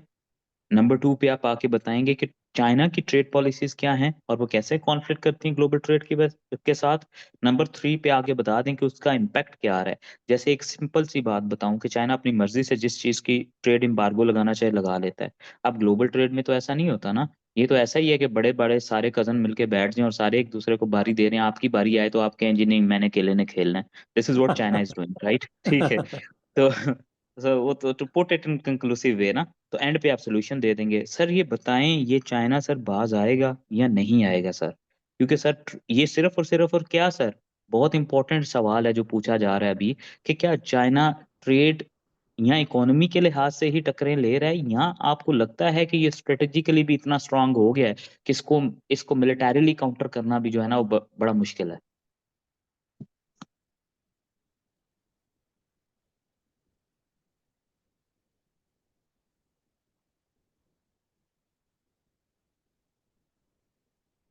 M I audible please sir? जी, जी, अब आ रही है आवाज़, बीच में आई डोंट नो हो गया बीच में सर ठीक सर मैं रिफ्रेश कर देता हूँ। मैं कह रहा हूँ कि सर चाइना की इस है। छेड़छाड़ में एक बड़ा इंपॉर्टेंट क्वेश्चन इमर्ज होता है कि क्या चाइना सिर्फ और सिर्फ इकोनॉमिक जॉइंट ही बनी जा रहा है और उसी हिसाब से जो है सबको टैकल कर रहा है, उसको अनटैकल किया जा रहा है, या आपको लगता है कि कभी मिलिटरीली स्ट्रेटेजिकली भी चाइना को काउंटर करना बड़ा मुश्किल होगा? क्योंकि रिसेंट स्टैंड ऑफ में देखा जाए, इंडिया के अलावा इसका किसी के साथ हुआ नहीं है। क्या चाइना इकोनॉमिक के साथ जो जो वॉर जाइंट भी इतना बड़ा बन गया है कि सर इसको नहीं टैकल किया जा सकता, और ये क्या करने जा रहा है फ्यूचर में? हाँ, इसके लिए बेस्ट बुक है ना वो हेनरी किसिंजर की on China. On China Henry Kissinger, Allah बख्शे या ना बख्शे उसको, बट एनीवे उसका आर्गुमेंट था, उसने भी आर्गुमेंट दिया था कि चाइना जो है उसकी जो पीसफुल है, चाइना की हिस्ट्री है, China has claim to have a history of a civilisation that never expanded, like India. India भी क्लेम यही करता है बाय द वे। तो लेकिन चाइना ने कभी किया नहीं है, but I think that was a different China and current China is a different China. उसकी रीज़न ये है दैट उस वक्त आपकी इकोनॉमिक्स एक्सक्लूजन होती थी and you needed not to be integrated into the global economy for your own survival. अदनान basic असूल है, if you you can't be a global economic power without having a military to protect those economic interests. मेरा नहीं ख्याल कि आप this is unthinkable that China has is world's is the only state in the world that has the largest number of trade surpluses with most of the states of the world. वो state कहे कि मेरा military कोई ambition नहीं है। China will have to and China is militarily expanding at a pace that is unprecedented in the human history. Rare earth की मिसाल जो है, रेयर अर्थ मटेरियल्स की जो बात है, that's an example of it. Nano chips की बात, चाइना का जो कंट्रोल की बात है, that's an example of it. और मिलिट्री की वजह से तो बहुत सारे एग्जांपल भी हैं, जैसे आपने कहा उनका इंडिया से कॉन्फ्लिक्ट नहीं हुआ, हुआ है, लेकिन South China Sea have so many examples of India China militarily threatening the neighbouring states as well. तो and China is making bases around the world, पूरी दुनिया में बेसिस की तरफ बात जा भी रहे हैं। तो China will have to, you can't decide that you are आसान आसान ना, आपने मिसाल दी ना चौधरी की, आप चौधरी हों और घर में असला ना रखें तो ये हो नहीं सकता ना। सारी ज़मीनों से क्या आप बात है चौधरी नहीं सर। बन सकते। तो आई हाँ थिंक हाँ। चाइना चाइना अगर इकोनॉमिक जायंट है तो उसे उसकी इकोनॉमिक इंटरेस्ट को सिक्योर करने के लिए कम से कम it need to have a और स्ट्रांग सर मिलिट्री। सबसे बड़ा इसके ऊपर इल्जाम भी यही है कि ये बाजू ऊपर रखता है लेकिन साथ ही जो है ना वो अपना लॉक भी लगा लेता है। तो जहां जहां पे भी इसने इकोनॉमिकली ऑब्वियसली। एक्सपैंड किया है वहां पे इंटरेस्ट को प्रोटेक्ट करके जरूर आया है। सर एक बहुत जरूरी बात है, वो ये है कि जी ग्लोबल पॉलिट, अच्छा ये देखें जी, अभी अभी ये कितना रेलिवेंट है। अभी आपको हमने ऊपर moral standards of international relations बताए ना। अब ये देखें, ये इन्होंने पता नहीं 2012 क्यों लिख दिया है सर। ये 2022 का टॉपिक है, ये 23 का, global politics and international relations. अब मैंने आपको थोड़ी देर पहले बताया कि जब भी ऐसे की स्टेटमेंट आती है ना सर, मुझे करंट अफेयर का नहीं पता, बट ऐसे के अंदर द होल होल जिसको कहते हैं ना, छक्का जो लगता है ना sir, that has a very thin line. अगर आप डिसाइफर कर जाए ना कि टॉपिक के अंदर में what to pick and what to leave, that's the whole success. हमारा मसला ये है कि सर हमारे जितने भी ऐसे के बच्चे होते हैं ना, दे थिंक कि यहाँ पर अपने कंटेंट और अपने नॉलेज को बम्बार्ड करना है, जिसकी वजह से वो स्टेटमेंट को देखते हैं और जितना कुछ होता है आउटपोर कर आते हैं। देयर हुँ, you go and you would do the biggest mistake. Global politics and international relations, मैं जस्ट एक सेकंड में रिफ्रेज करूंगा। मैंने बोला एंड आएगा तो you have to basically pick and choose a side, simple सी बात है, वही मॉरल स्टैंडर्ड्स वाली डिस्कशन है। तो भाई इंटरनेशनल रिलेशंस जो है, ग्लोबल पॉलिटिक्स को कैसे गवर्न करेंगे, कैसे नहीं कर रहे और कैसे करना चाहिए, ठीक है। अब सर एक बड़ा इंपॉर्टेंट सवाल जो है वो हमारा आ जाता है, मुझे दूसरे पेज पे जाने दें सर। इसमें कुछ ना इस्लाम के टॉपिक्स हैं जो कि अभी यूजुअली इररिलेवेंट हो चुके हुए हैं, ठीक है। तो मतलब उस तरह सच पूछता नहीं है, जब 2015 से पहले पहले जो है वो एक और चीज होती थी, ठीक है। ये अब सर ये अगेन एक बड़ा इंपॉर्टेंट है, इसके ऊपर सर मैंने इंसाइट लेनी थी आपकी। Post modern ethos a challenge to the west. जी। अ, मैं इसमें एक्सप्लेन करूँ पोस्ट मॉडर्न एथिक्स की बात पे? जी सर, जी सर। अच्छा, जी। अच्छा, जो पोस्ट मॉडर्न एथिक्स की बात करते हैं, ऑब्वियस सी बात है, this is a important term. Post modernism की टर्म हम यूज़ करते हैं a world which is post science world. It's a world in which the scientific knowledge, the science has its own limitations. दूसरे sir, अल्फाज में जैसे एक मिसाल देता हूँ अदनान, आपने एक सबने सुना होगा जो क्लोनिंग है।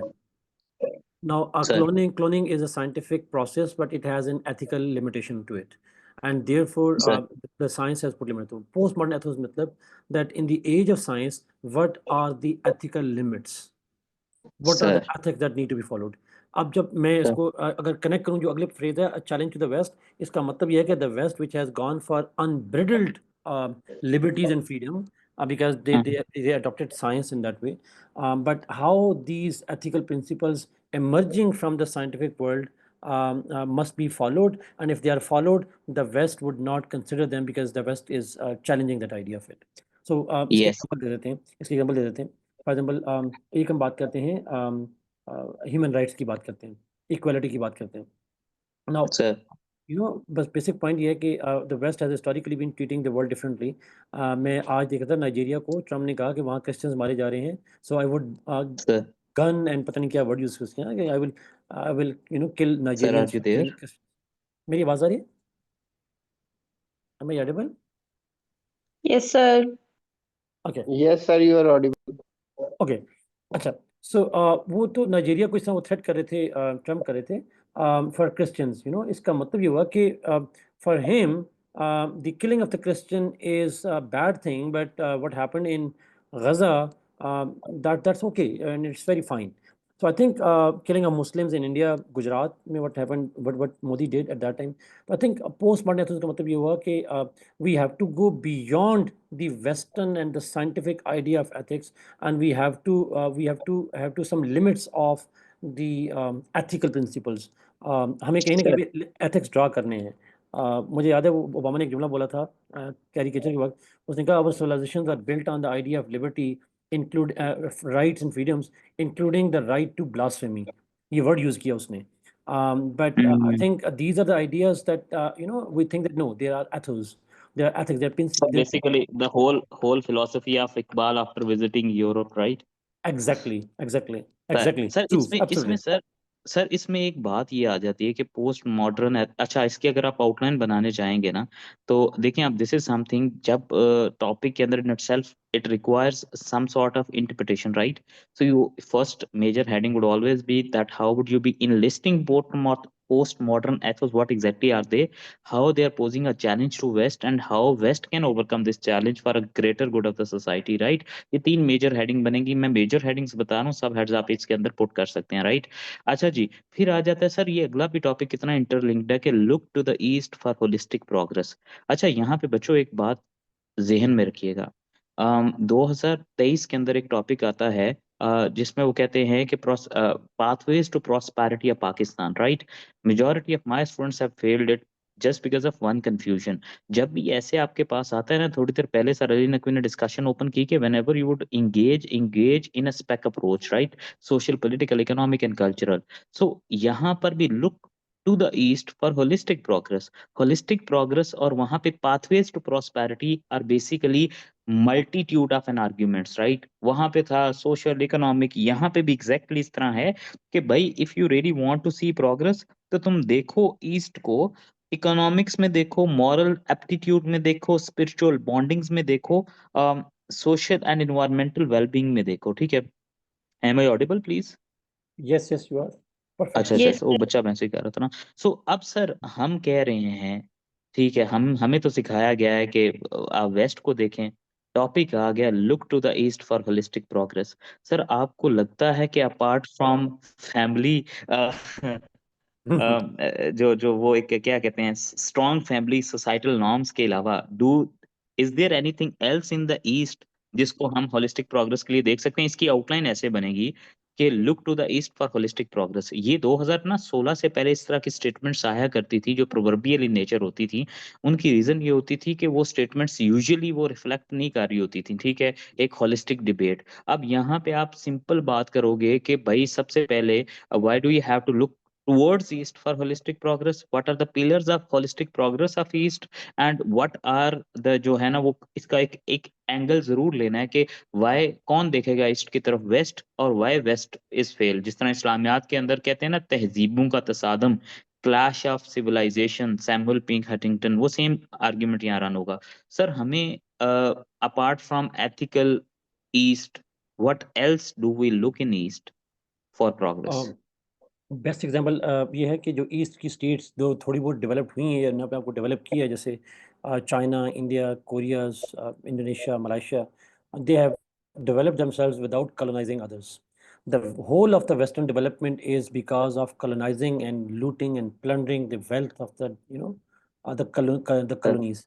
और जितनी सर ईस्ट की डेवलप हुई है, they have developed themselves by their own sheer hard work and their own work sort of जाके। तो आई थिंक ये भी उनको लगने के how to be self sufficient in their own work planning. And फिर दूसरी बात, द वेस्टर्न जो डेवलपमेंट है that was based on that was the time of the slaveries. They have made slaves and they have made progress in their societies. Again, that way, that was a discriminatory progress.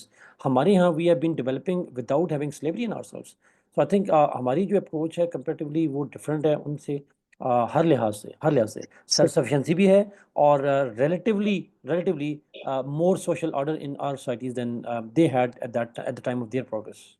Sir मेरा एक basic सवाल है, waste Yes, develop हुआ on the basis of two things, yes, या वो technologically advance हुए या वो इकोनॉमिकली एडवांस हुए। सर हम yes. थोड़े से, हमें लिंक्ड किया जाता है रूट्स के साथ, स्पिरिचुअलिटी के साथ या मोरालिटी एथिक्स के साथ।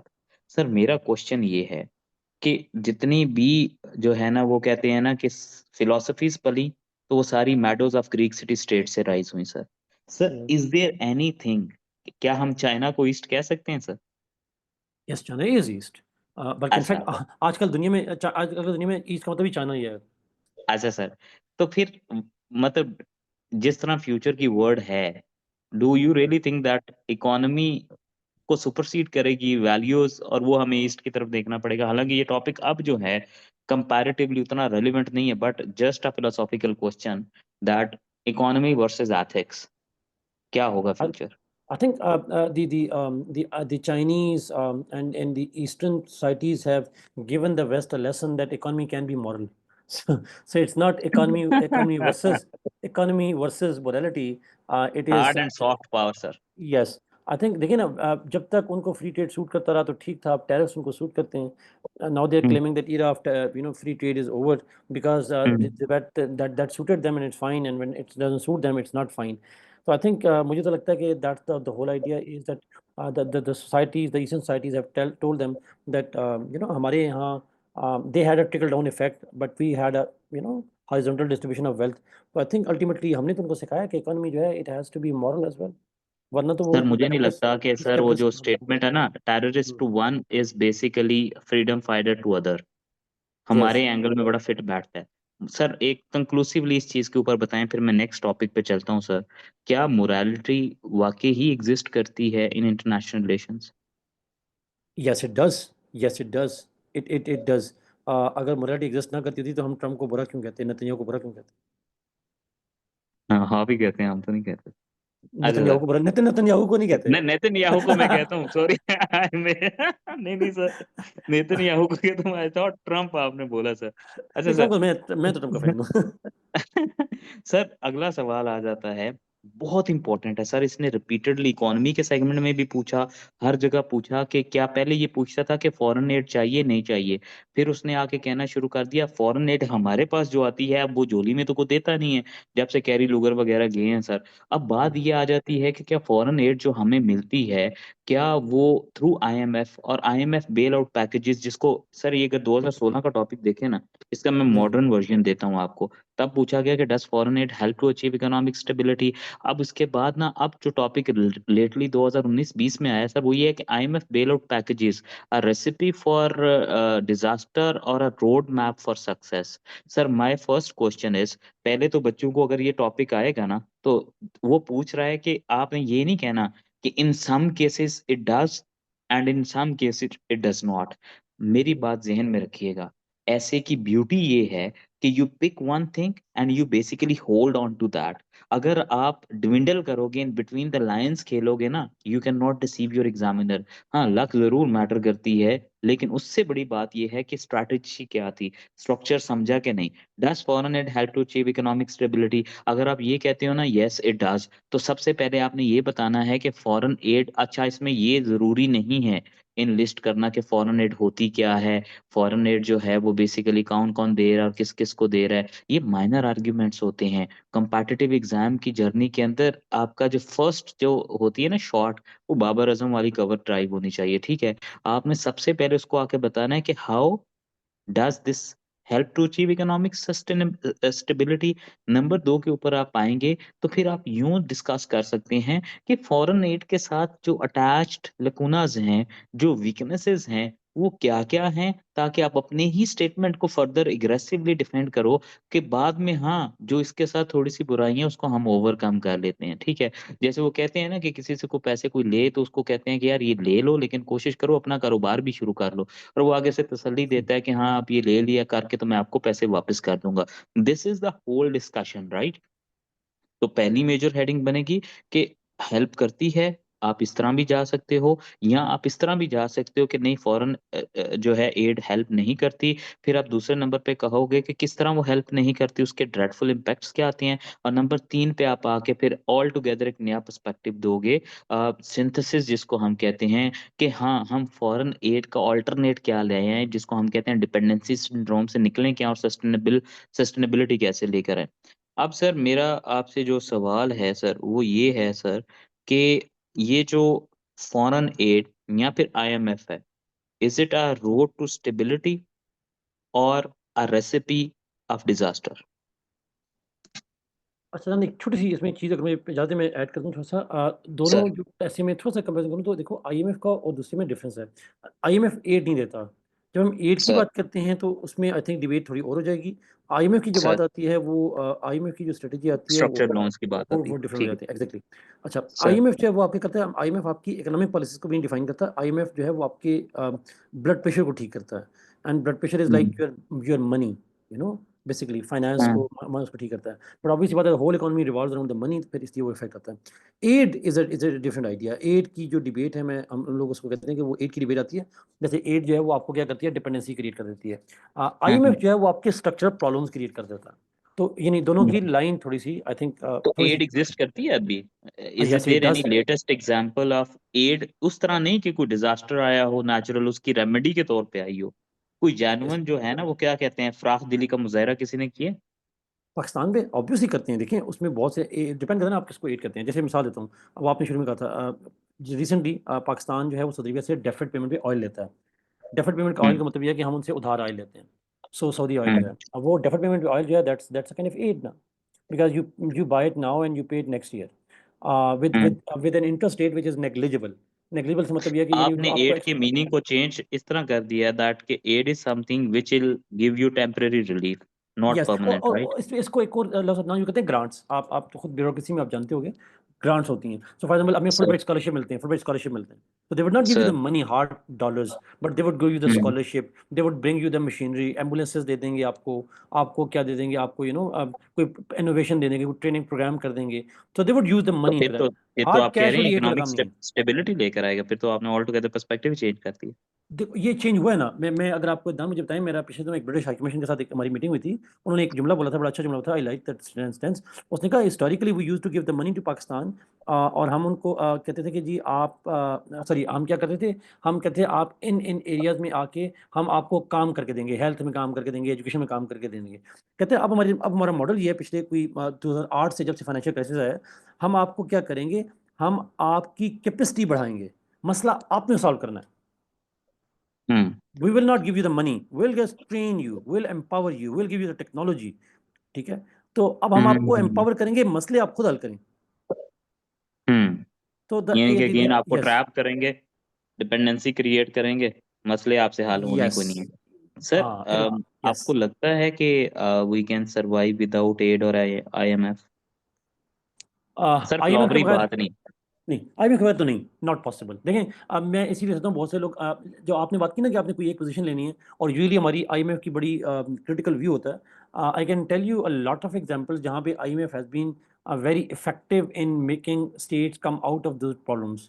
कोरियाज हम्म की एग्जांपल है, जापान की एग्जांपल है, आल्दो नेगेटिव एग्जांपल भी हैं पाकिस्तान के अलावा, जैसे जो साउथ ईस्ट एशिया है उसके फाइनेंशियल क्राइसिस में बड़ा रोल रहा है IMF का। तो दोनों तरह की केस स्टडीज हैं, आप दोनों अगर कोई एक पोजीशन भी लोगे तो you will have the argument जिसकी बुनियाद पे आप स्ट्रक्चर कर सकते हो। Why IMF come, IMF is like the it's like the economic, क्या कहते हैं उसको, ICU है। When you are in trouble and you are unable to sustain your financial condition, you ask someone, come and help me, advise me, what should I do? IMF does not dictate, it advises you, and along that advice they give you the money. If you follow the advice you will get the money. That's the basic point of it. तो I think sir IMF जो है मैं वो पाकिस्तान के लिए ज़रूरी है, पाकिस्तान की स्ट्रक्चर एडजस्टमेंट में। अदनान, एक छोटा सा सवाल है, क्या आपको IMF ना होता तो आपको लगता है कि हमारी इकोनॉमिक कंडीशन जो अब थोड़ी बहुत बेहतर हुई है, ये होती? कभी भी नहीं सर। तो इसका मतलब है दैट द फिशियस सर्कल जो यहाँ पे पॉइंट आउट किया गया है, we would remain in that economic dependency syndrome for ever, right? There isn't any not way not for that ever, not for ever, not for sir ever, obviously. Sir ये जो मेरी बात सुने sir, ये इसमें जो क्वेश्चन है। IMF है, ये जानबूझ के आपको निकलने नहीं देता है या हम निकल नहीं रहे? आई थिंक, मुझे लगता है कि we do not better bargain with them. I अच्छा। थिंक IMF को हमारी हर चीज़ का नहीं पता, तो हमें अपनी हर चीज़ का पता है।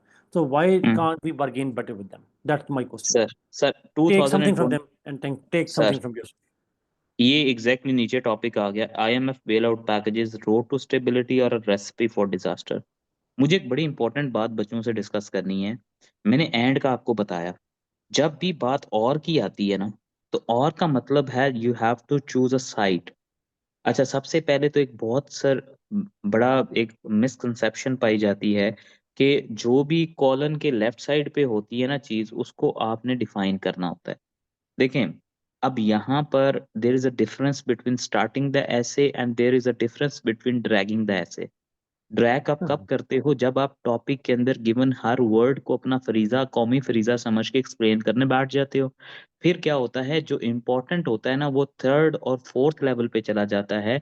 इसको मैं ये नहीं कहूंगा कि उसने आपके नॉलेज को डिफाई किया है। यहाँ जो आप एग्जामिनेशन हॉल से निकल के बाहर कहते हैं कि सर हमने लिखा 2500-3000 लफ्ज, उसने नंबर दिए हमें 4। उसकी रीजन ये है कि एक एवरेज ऐसे को वो 3 से 5 मिनट देता है, जिसमें मेनली आउटलाइन इंट्रो को वो स्टडी करता है, मेन बॉडी को स्किम स्कैन करता है और कंक्लूजन को देखता है, जस्ट टू सी दिस कि आपने टाइम पे कंप्लीट किया ऐसे कि नहीं।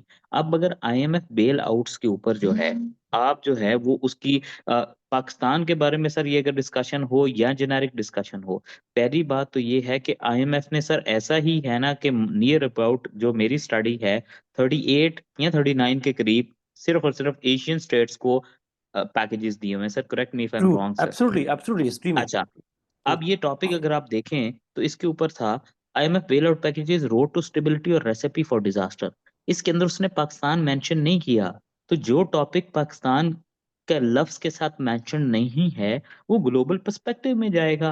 अब इसका यस ये मतलब नहीं है कि आप लोगों ने पाकिस्तान का सीएसएस दे रहे हो तो इसलिए आपने पाकिस्तान को बीच में ले आना है। इसमें मल्टीट्यूड ऑफ आर्ग्यूमेंट्स आएंगे starting from so many eastern western countries and then उन सारों के एनालिसिस में आपने बताना है एट लीस्ट 8-10 आपके जहन में हो जहां पे कोई भी प्रोपोजिशन ये स्टेबिलिटी है या डिजास्टर वो जहन में आए। टू कंक्लूड दिस वेरी ऐसे, ना हमें आईएमएफ बेल आउट्स को डिस्कस करना है ये होते क्या हैं, ना ही हमने इनकी देनी है कि पाकिस्तान में भी 23-24 हुए हैं तो कैसे हुए हैं। सिंपली आओ right from the beginning choose a side. Road to stability है या रेसिपी फॉर डिजास्टर है। रोड टू स्टेबिलिटी चूज करोगे तो वो प्रूफ करोगे कैसे, उसमें लकूनास क्या हैं आईएमएफ के बेल आउट के, चाहे वो स्ट्रक्चरल हो तो उनको ओवरकम करना है। रेसिपी फॉर डिजास्टर है तो उसका इम्पैक्ट वही फॉरेन एड वाला, उसकी रेमिफिकेशन क्या हो सकती है। सर जो एक नई डिस्कशन है वो बड़े टॉपिक्स, दोनों बड़े मजे के टॉपिक्स हैं सर। एक है 2017 में आया जिसमें वो कहता है are modern wars not holy wars, और फिर उसने कहा 2019 में new war fronts lie in economic zones. Sir ah अब थोड़ी जी जी सर इतनी ठंडी सांस सर। सर यार क्या करें बच्चे ना आजकल वार्स को सुन सके ना मुझे लगता है पागल हो जाएंगे जो सीएसएस की तैयारी कर रहे हैं सर ये हमने इनके 8-10 पेपर जो हैं उनको खंगाल के सामने रख दिया है ग्लोबल पर्सपेक्टिव, ग्लोबलाइजेशन और इंटरनेशनल रिलेशंस के पर्सपेक्टिव से। अगर ये अच्छे गुड बच्चे हुए ना तो ये इन्हीं टॉपिक्स को घर जाके देख के एक दफा मेजर हेड्स बना लें और साथ में जो पॉइंट्स आपने रेज किए उनको सर्च कर लें और इसी तरह के 3-4 सेशन में हमारे साथ बैठ जाएं तो सर इनके सीएसएस के सारे सब्जेक्ट्स मेजर ऑप्शनल जिनमें ये पॉलिटिकल टच होता है सर, और ऐसे यस मेनली सर मुझे नहीं लगता रुकेगा।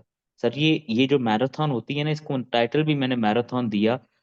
इसका रीजन सर ये था कि ये इनके जैसे सर कहते हैं ना कि there are so many pictures outside, there are so many pictures outside, but if you keep looking at them you would automatically become fan of the nitty gritties ना। तो सर ये इसको अपने माइंड में डाइजेस्ट करें, इधर से मजाइल आ रहा है, इधर से आ रहा है, इधर से आ रहा है, हमारी एग्जाम्पल में मजाइल आ गया सर। अच्छा सर, सर न्यू अच्छा सर पहली बात तो ये है are modern wars not holy wars. अगर इस किसी भी बच्चे ने इसको पिक किया है और इसके ऊपर आउटलाइन बनाने जा रहा है तो सिंपल सी बात है, बता दो होली वॉर्स हैं या बता दो नहीं है, किस तरह है, क्या हो रहा है। ये वॉर इन इटसेल्फ जब भी आएगी इसका ऑल्टरनेट पीस होगा, उसको अचीव कैसे करना है। Sir are modern wars not holy wars. जी मुझे इससे याद है पिछले मैं वैसे कमेंट तो नहीं पढ़ रहा लेकिन एक बच्चे का कमेंट भी नजर से गुजरा थोड़ी देर पहले किसी ने पूछा था आर वॉर्स एथिकल तो मुझे पता नहीं क्यों यस। गैर दानस्गी में मेरे जहन में ना गजवात आ गए सो हम्म। सो हाउ कैन यू सही। से दे आर नॉट अगर वॉर पे आ जाए सोच के लेकिन ये ऐसे डिफरेंट है इसमें लिखा मॉडर्न वॉर बिकॉज इसमें सिर्फ वॉर का जिक्र नहीं है इसमें मॉडर्न वॉर्स का जिक्र है और मॉडर्न वॉर से मतलब आप 20th सेंचुरी ऑनवर्ड्स की बात करते हैं उसको हम सर मॉडर्निटी में लेते हैं ठीक है तो सर जो जी so are modern wars not holy wars I don't think so they are holy wars उसकी वजह है because none of these wars are fought for God all of these wars are fought for power तो I think क्यों नहीं sir, Gaza की episode sir, religious coverage है sir, no Hindutva I sir don't think सारी के साथ। Sir नहीं मैं नहीं समझ मैं ऐसा समझता हूँ कि हिंदुत्व मैं मेरे जाती रही है कि Hindutva is a means to achieve power Modi साहब को पावर में आने के लिए हिंदुत्व चाहिए था तो it work for him hmm. For me the religion has become a political tool बल्कि आपने आजकल डिबेट एक नई शुरू हुई है कुछ लोग जानते हो जेडी वेंस अपनी बेगम को क्रिश्चियन करने पे लगा हुआ है किसी को शायद पता हो सर वो जो दूसरी वाली कार है, यार एक ही बेगम है उसकी नहीं जेडी आजकल दूसरी भी हो रही है कुछ सर। अच्छा मुझे इसकी पर्सनल लाइफ का नहीं पता मुझे मुझे सर ये अब पता आपने है छेड़ी है सर। नहीं नहीं नहीं वो नहीं रिलीजन की बात है ना वो पब्लिकली उसने हाँ इंसिस्ट किया है उसने कहा आई विश मेरी वाइफ जो है वो टर्न हो जाए टुवर्ड्स क्रिश्चियन हो जाए तो सर जाके फिर रिलीजन इज ओपियम ना, राइट, सही कहा गया था भाई। नहीं मैं ये समझता हूँ कि देखो दिस इज पॉलिटिकल ना बिकॉज देखिए ट्रम्प हो गया इनका जो वोट बैंक है वो एक खास किस्म का वोट बैंक है एंड आई थिंक इसी मैं समझता हूँ कि वॉर्स को मैं क्यों रिलीजियस नहीं कहता president Bush use the word crusade in Iraq do you really think it was hmm. A religious war no. It wasn't वो अफगानिस्तान की वार को क्रूसेड किया गया it was not a religious war at all तो Hamas sir was जो not पहले होती Hamas थी वाज फिर सर नॉट इसमें कंट्रास्ट कंट्रास्ट ड्रॉ करना पड़ेगा, जो पहली वॉर्स थी सलाउद्दीन अयूबी वाली sir.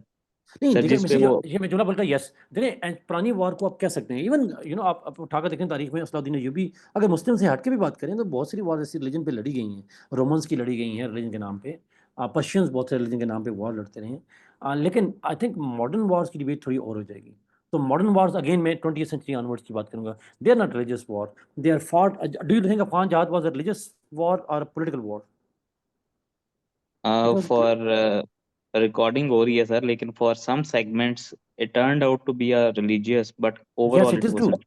Yes, but initially when they were fighting, they thought it's a religious war, but at the end of the day, it turned out to be a war which meant to achieve political interest of the West ultimately. Yes, Down the road, हम आज ये जानते हैं इस बात को. तो I think Hamirpur's version was different, sir. yes. तो I think मुझे लगता है कि ये इस point of view से modern wars are not holy wars. तो True. फिर इसकी सर हम आउटलाइन अगर ये बना लें कि they are not holy wars, तो फिर हम बताएंगे फिर ये कौन सी वॉर्स हैं, तो हम इनको Political, कह सकते हैं political, इकोनॉमिक हैं, पॉलिटिकल हैं, स्ट्रेटेजिक political. हैं। तो फिर ये जो Yes. इसने नई बात 2019 वाले टॉपिक में कर दी है कि नए वॉर के फ्रंट्स इकोनॉमिक जोन्स में लाए करते हैं, ये तो फिर सेम टॉपिक्स हो गए ना, हम चाहें तो इन Exactly, दोनों को। exactly. दूसरे ये में खाली फायदा होता है इकोनॉमिक है, बच्चों फिर पास दूसरे में पेपर्स इकोनॉमिक भी का। है. जी. यस, ये फायदा होता है पास्ट पेपर्स का। आप मैं सर इनको कहता हूँ, मैं एक छोटी सी एग्जांपल आपकी परमिशन से दूं सर। सर अगर अभी हम देखें, इनको हम कराएंगे एजुकेशन जब डोमेस्टिक इश्यूज पे आएंगे, कुल मिला के पिछले 25 सालों में 19 दफा एजुकेशन के ऊपर सीएसएस के अंदर टॉपिक पूछा गया है ऐसे का सर। सर एक दिन मैंने बैठ के मैंने कहा इतने ज्यादा टॉपिक्स 19 जो हैं उनको बच्चों को पढ़ाना इज वेरी हार्ड। सर मैंने उनकी ओवरलैपिंग नेचर निकाली। सर टू माय सरप्राइज वो 3 टॉपिक बने कुल मिला के, जिनमें मेजरली ये था कि इकोनॉमी पाकिस्तान के जो क्या है एजुकेशनल इश्यूज और उनका वे फॉरवर्ड क्या है, ग्लोबल एजुकेशनल जो जो मॉडल्स हैं उनका इम्पैक्ट क्या आ सकता है, और तीसरी बड़ी डिबेट थी कि क्या एजुकेशन मीनिंग पर्पसिव, यानी कि वही बात सर मॉरल और एथिक्स की ना, कि एजुकेशन में होने चाहिए हैं नहीं है, सारी बात यहाँ पे खत्म होगी सर। सर कुल मिला के अभी तक True. हम जो कुछ भी कर रहे हैं सर, अभी आप खुद देखिएगा हर दूसरी बात में moral ethics, global order, international relation, यही चीजें आ रही हैं सर। तो मैं इसलिए कहता हूँ कि होलिस्टिकली जब टॉपिक्स को आप देखते हैं तो ये इसी तरह पे रूल आउट होकर आपके सामने आते हैं सर। तो सर So इसमें true. फिर ये है कि जो ये इस टॉपिक को आप सर कैसे बनाएंगे, new war fronts line economic zones. I think क्योंकि 2019 के अंदर आया है और I think that was the time आप जानते होंगे जब ट्रेड वॉर जो है वो बड़ी पीक पे थी ट्रम्प की Trump has initiated the first trade war with the Chinese तो मेरा ख्याल है कि ये उस कॉन्टेक्स्ट में प्रॉब्ली ये ऐसे आया हुआ है तो आई थिंक आगे इसके जी जी तो उसमें आई थिंक जी। पहले तो ये है कि जो सॉरी वर्ड कहाँ पे लिखा है अच्छा न्यू वॉर फ्रंट ऊपर न्यू वॉर फ्रंट्स ऑब्वियस बात है न्यू वॉर फ्रंट से मतलब है अब जो वॉर्स हैं they are economic ones means that दो तीन मुझे लगता है दो तीन एस्पेक्ट हैं एक एस्पेक्ट ये बनता है कि जो इकोनॉमी है that has taken over the military 21st century में एक बात दूसरी बात है न्यूक्लियर डिटरेंस जो है it has limited the capacity of states to go to conventional wars with each other and therefore they are likely to compete in the economic field ये aspect भी हो सकता है और तीसरी शायद एक और बात हो सकती है कि डेमोक्रेसी हैज़ बिकम कैपिटलिस्टिक और it has become a business game so इसलिए जो वर्ल्ड लीडर्स हैं they are more into economic wars than the military wars I think इस तरह की अब सर गॉट इट सर। अब सर ये देखें यहाँ पे सर 3 टॉपिक सिर्फ इनके सामने इसी पर्टिकुलर डोमेन के ऊपर, और सारे किस पे आ रहे हैं, मॉडर्न वॉर्स, होली वॉर्स हैं। फिर आ गया new fronts line economic zones, फिर और उसने थोड़ा नीचे सी नैरो पैक डाउन किया, उसने कहा CPEC and Indo Middle East Europe corridor new war front sir. Yes sir ये मेरे हाथ से सीएसएस के बच्चों के लिए जो है ना, ओढ़ना बिछोना पास पेपर्स होने चाहिए, ठीक है सर। और ये साल मुझे लगता है दोबारा भी एक्सपेक्टेड इस तरह की कोई डिबेट एक्सपेक्टेड है बिकॉज जिस तरह ट्रम्प सर की मैं टेरिफ इनको अगेन शुरू बता हुई रहा है हूँ कि यस सर मैं इनको बता रहा हूँ सर, आपकी आपका मेहरबानी, आपने हमें टाइम दिया है सर। सर ये आपके जहन में बात आई, हमारी सीबीटीएल की कॉफी वर्थ इट रही सर। सर ये वो चीजें, इनको ये सेव करके रख लें sir, I can bet on this कि it will open so much for them, इंशाल्लाह इंशाल्लाह अल्लाह खैर करेगा इन लोगों के लिए सर। 4-5 सिटिंग्स इस तरह की ना सर, मैं तो कहता हूँ आप एक सिटिंग हम जना लाइब्रेरी में भी प्लान करते हैं जो कि फिजिकल करते हैं सर, तो हाँ और ज्यादा एब्सोल्युटली हो बेहतर, सकता है क्यों नहीं हो सकता और ज्यादा बेहतर हो जाएगा। तो ये अगर इस थोड़ा इसको फ्रूटफुली लेकर चलें तो बेहतर कर सकते हैं। तो सर ये अभी सर इसमें एक और चीज लास्ट आज का टॉपिक करते हैं सर, 1 घंटा 15 मिनट हो गए हैं सर। अम, कोई बात हाँ, सर इसमें जो जो मैं सर अगला अगला ये बाकी कुछ टॉपिक्स रिपीट हो रहे हैं, ग्लोबल पॉलिटिक्स भी आ गया जो है, फिर ग्लोबल ट्रेड भी आ गया, globalisation of markets. Sir globalisation of markets जो है, ये बेसिकली पूरा टॉपिक सर ये था, मैं आपको बता देता हूँ। An analysis of the concept of globalisation of markets.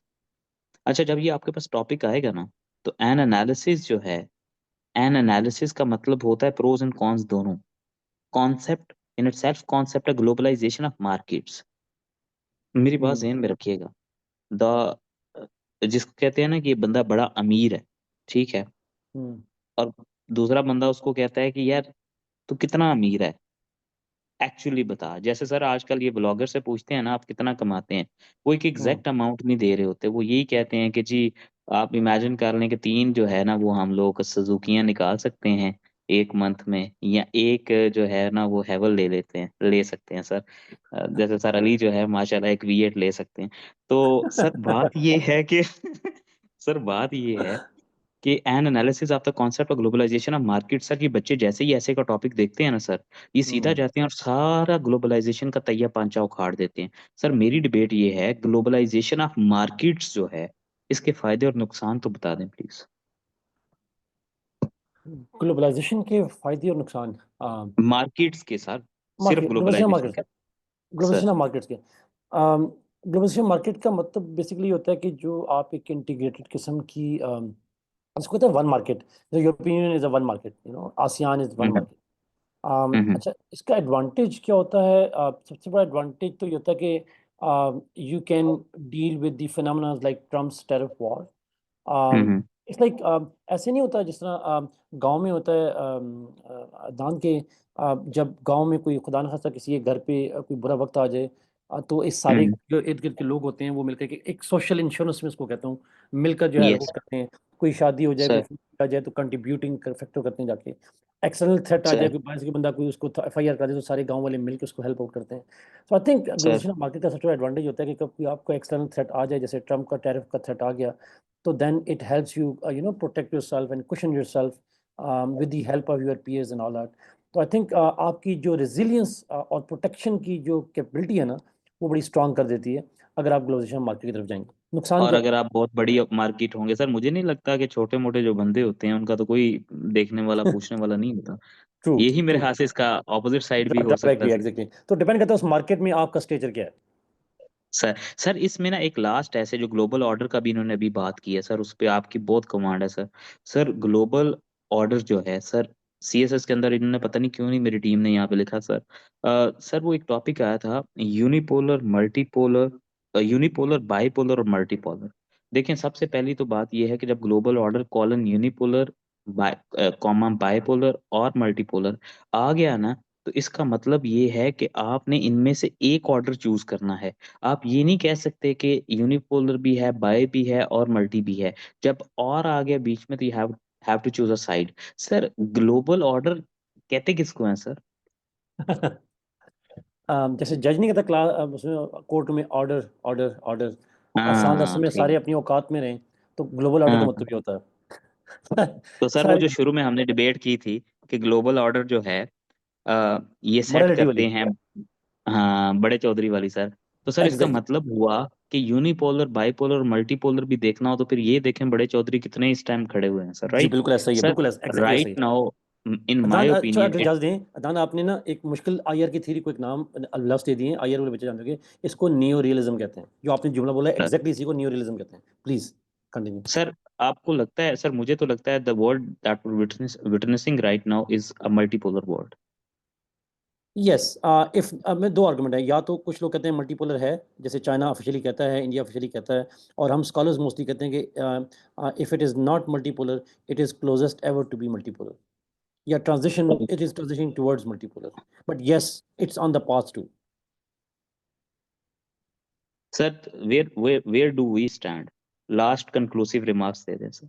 वही से मतलब पाकिस्तान की बात हो रही है, यस। बॉटम में 10वें नंबर पे। लिस्ट कितनी है टोटल? नहीं 10? नहीं नहीं let me leave. अच्छा, इसमें अदनान थोड़ा सा नहीं, आई थिंक पाकिस्तान का स्टेचर थोड़ा डिफरेंट है, मैं मजाक कर रहा था। On a serious note, sir I think Pakistan stands in in a ranking, जिसको हम कहते हैं वी आर, हम दुनिया में ना तीन, एक होती हैं ग्लोबल मेजर पावर्स, एक होती हैं वीक स्टेट्स, एक होती हैं middle powers. So Pakistan can be ranked in the middle powers, sir in the ranks इनका of Turkey, in the ranks of Turkey, in the ranks of maybe UAE, Qatar, we can rank in those categories. जी, इसकी outline यूँ बनेगी, global order का क्या हो सकता है, multipolar, unipolar, bipolar, ठीक है? अगर आप देखें तो आप इसमें मल्टीपोलैरिटी को लेकर चलते हैं एज़ अ ग्लोबल ऑर्डर, तो आप इनलिस्ट करेंगे how world is a global order in a multipolar way, ठीक है जी। नंबर 2 के ऊपर आप आएँगे तो मल्टीपोलैरिटी के अंदर भी तो चैलेंजेस एक्सिस्ट करते हैं ना, तो नंबर Yes. 3 के ऊपर आएँगे, am I audible please? Yes, Yes, yes. sir. और नंबर 3 यस पे सर। आएँगे, फिर उन मल्टीपोलर जो जो जो वो चैलेंजेज़ हैं उनको ओवरकम कैसे करना है। मेरी एक बात ज़हन में रखिएगा, मैं आपको एक ना बड़ी टिप देके जा रहा हूँ। ज़हन में ये बात ज़रूर बिठा लीजिएगा कि कोई भी ऐसे आपके सामने जब आता है ना, 99% केसेज़ के अंदर ना, वो या तो कोई डिबेट होती है, या कोई डिस्कशन होती है, या कोई इश्यू होता है, और या ही कोई प्रॉब्लम होती है, राइट? उस हर एक सिचुएशन के अंदर solution is a must thing. तो जब आप टॉपिक को देखते हैं तो राइट अवे टॉपिक में से मेजर डिबेट को उठाया करें, और साथ ही ये सोचा करें कि ये जो डिबेट मैं लेके जा रहा हूँ इन इटसेल्फ ये कोई प्रॉब्लम है, ये कोई कॉज़ है, या फिर ये कोई इश्यू है। फिर साथ ही सोच लीजिएगा इसका सॉल्यूशन क्या हो सकता है। तो मैं कहता हूँ कि वैसे तो आई do not believe in this very thing कि मैं सर फैन हूँ एक चाइनीज़ प्रोवर्ब का कि instead of giving fish every day teach them how to catch a fish. तो मैं इसलिए कभी भी True. सर ये नहीं इनको कहता कि ये एक ही सांचा है, इससे पकड़ के ही ना तुम हर तरह की इमारत को बना दो। तो आपने ज़हन में ये रखना है कि मल्टीपोलैरिटी है, बाइपोलैरिटी है, यूनिपोलैरिटी है, एक पकड़ो जो भी है, फिर उसको एस्टैब्लिश करो, फिर उसमें चैलेंजेस को डिस्कस करो, उसको ओवरकम कर लो। सर इसमें आज हमने तकरीबन सर मैं अभी लिख रहा था, तो तकरीबन 19 के करीब टॉपिक्स डिस्कस किए हैं sir. So thank you so much sir. Wow. मेरे ख़्याल नहीं से नहीं आप हमारे नादान सर सर नहीं प्लीज हमारे लिए, कंटिन्यू। जी, जी, मैंने कहा सर हमारे खुद के लिए भी बड़ी लर्निंग होती है इस तरह की एक्टिविटी के अंदर, और आप मेरे उस्ताद हैं, मुझे तो वैसे ही बड़ा आई फील ऑनर्ड जो है वो ये आप उतना इज़्ज़त देते हैं सर। तो इंशाल्लाह सर हम सेकंड एपिसोड में मज़ीद इसको रिफ़ाइन करके और बेहतरीन तरीके से लेकर आएँगे sir. So thank you so much to Adnan you की आवाज़ आप एज़ सबको आ रही वेल। है, मुझे नहीं आ रही। सर आ नहीं रही है आपको? सर आवाज़ आई है मेरी? अब आई, अब नहीं, पहले नहीं आ रही थी, सॉरी, बिल्कुल खत्म हो गई थी, सर मैं सॉरी। ये कह रहा था आप मेरे भी उस्ताद हैं sir. Thank you so much for having me here. Thank you नहीं so नहीं much अदनान था। for being very kind, generous, and at the same time, a symbol of inspiration for so many of us out there, sir.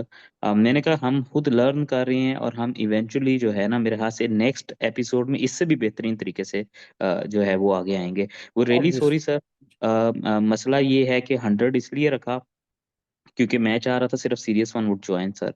Sir मेरे true. Group के अंदर भरमार हुई हुई है सर। 7-8 सेकंड में हमारे 100 बच्चे हो गए थे सर।